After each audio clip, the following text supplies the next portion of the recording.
individual patients, but patients in PHCs, in public health centers. That struck us more than patients at NIA. Because when somebody succumbs at NIA, we saw that there are pretty good facilities out there. And if the patient is still succumbing, okay, nobody can be involved. That's fine. But to see somebody succumb of simple diseases, I remember seeing a baby with tetanus. Who gets tetanus like this? But when you see the patient in a primary health center, you would think that if you had better facilities, if you had better diagnosis, that could have been prevented. This is while you were a student, you were exposed to this? Yeah, so this, so you have rotations when you're students. So there's something called preventive and social medicine in third year of MBBS. That's where you are essentially exposed to the public health. So public health actually moved us more, and when I say us, I mean both Yogi and me. We were roommates for a long time, and so one of his co-founders. Yes, it moved us more than patients succumbing in of course, we were never moved in the way that we never felt the emotional burden. We were desensitized, but it makes you think, why is a child dying of something as simple as dehydration due to diarrhea? It's crazy. It defies logic.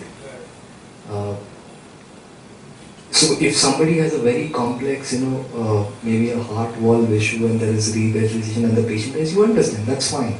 But simple things should not lead to such a complicated end. Yeah. So would you guys go back and sit in your dorm room and kind of talk about what you had seen and what can be done about it? Would the germs of doing something about it begin at that Yes, time? I think there were a lot of fights and there were a lot of very opinionated people. As it happens in almost every hostel, you get one topic, you will have opinions of all kinds and very strong opinions. So we had those, and at the end of it, so you blame people, right? You blame the government, you blame the doctor at the PHC, you blame the public health system, you blame somebody says that India में तो इतना % GDP होता है, यहाँ पे इतना %. At the end of the day, are you being an armchair critic? When somebody is saying, हम लोग क्या कर रहे हैं? रात को 12 बजे मैगी खाते खाते हम लोग यहाँ पे बात कर रहे हैं. We are not doing anything about it. And that was a government hospital, so hugely subsidized. So nobody paid for their education, and people were like, हम लोग नहीं करेंगे तो कौन करेगा यार? That's it. And I think that's where that was the seed. How old were you then? 19, 20 years. And you had no history of entrepreneurship in the family? Absolutely. My grandfather was a refugee from Bangladesh, and how about Yogi? Did he have a... No. His father is works in the police. And so then you went on to graduate and began a practice? No, we started the company earlier. We started the company before we graduated, and most of it was because of CIA. We were very happy going to these business plan competitions and Sorry, we're jumping a lot. So can I stop you and back up a little bit? So how did you focus on this issue? I mean, you were seeing lots of issues in the PHC. Right. You were seeing children dying of tetanus. You were seeing, all sorts of negligence and things like that. But you picked this issue of anemia. So, we have budding entrepreneurs here who are looking around them and seeing all sorts of problems. How did you pick? So we said, what is the most unfair thing that can happen? The most unfair thing is somebody dies of diarrhea.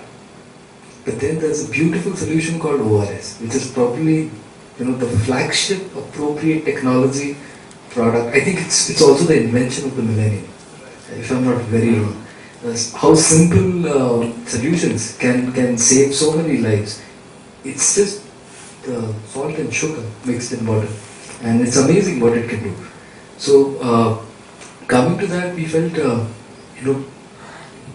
malnutrition as in general is ignored in the country, and by the time and most of it because the patient has no symptoms. Even if you have a hemoglobin of 2, your body responds to it. Your heart becomes this big. Your heart rate becomes high. You pump more blood. Your body adapts.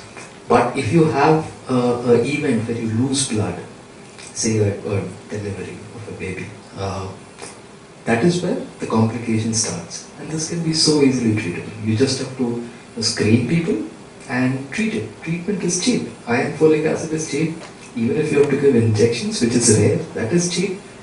A blood transfusion, well, it's not very cheap or accessible, but it is an option, so it's not untreatable. So it's kind of unfair. It makes you angry in a way. It's a simple thing that can be done.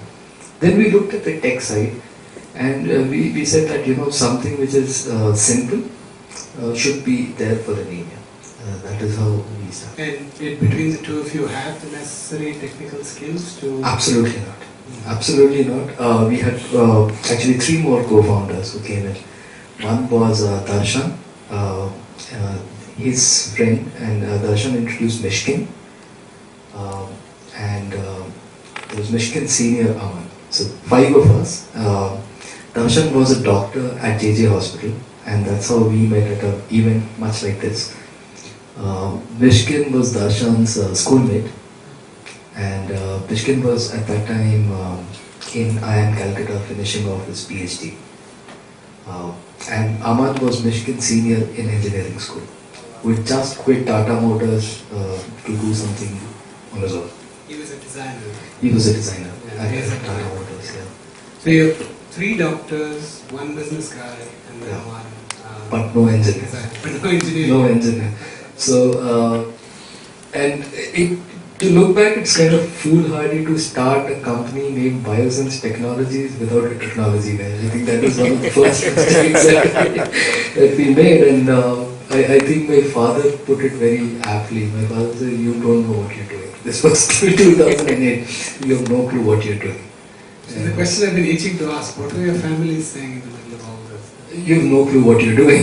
When I told them that I want to, pursue engineering,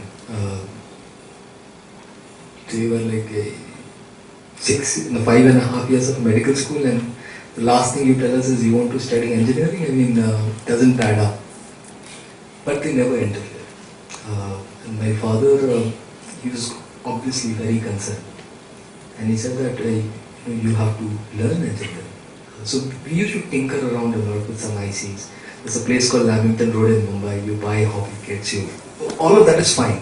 So electronics for you, read the magazine, build stuff, that's fine. But you need some basics, some fundamentals as well, right, which you don't have. And so my father said that, okay, do one thing, try getting into IIT. If you get into IIT, I promise you, I'll never tell you a single word after that. I said, fine. And fortunately, it cleared the whatever exams were there, and got into a master's program. Sorry, let me see. You've done 5.5 years of medicine. Yeah. Just because you wanted to start a technology company, Yes. you decided to become an engineer and enroll in a master's. That's right, because when we finished MBBS, Mishkin was finishing his PhD, Darshan had left for SIB, Yogi needed a break for 6 months for some personal reasons. So it was one room, a room which we had rented in Thane way back in 2009. And Aman and I sitting in a dark corner and saying we have no money. We had something around 10,000 rupees in the bank account. We have no money, so we can't hire engineers. We don't know engineering. What do we do?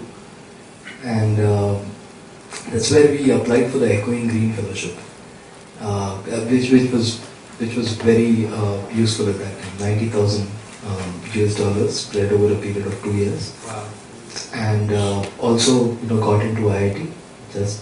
So the idea was that learn it a little bit yourself and then get really good engineers from that. And till that point raise some money. So we hustled on multiple levels.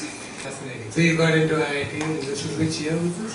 This was 2009, yes. And then this was 2010. I joined IIT in 2010.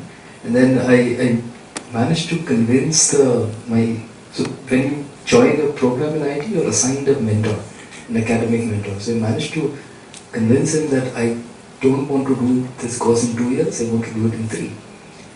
Can I space out my credits? So something like less than half of the course load. So and refuse the stipend that you get for TAs and RAs. So it was effectively 6 hours of classes a week. and then the rest of the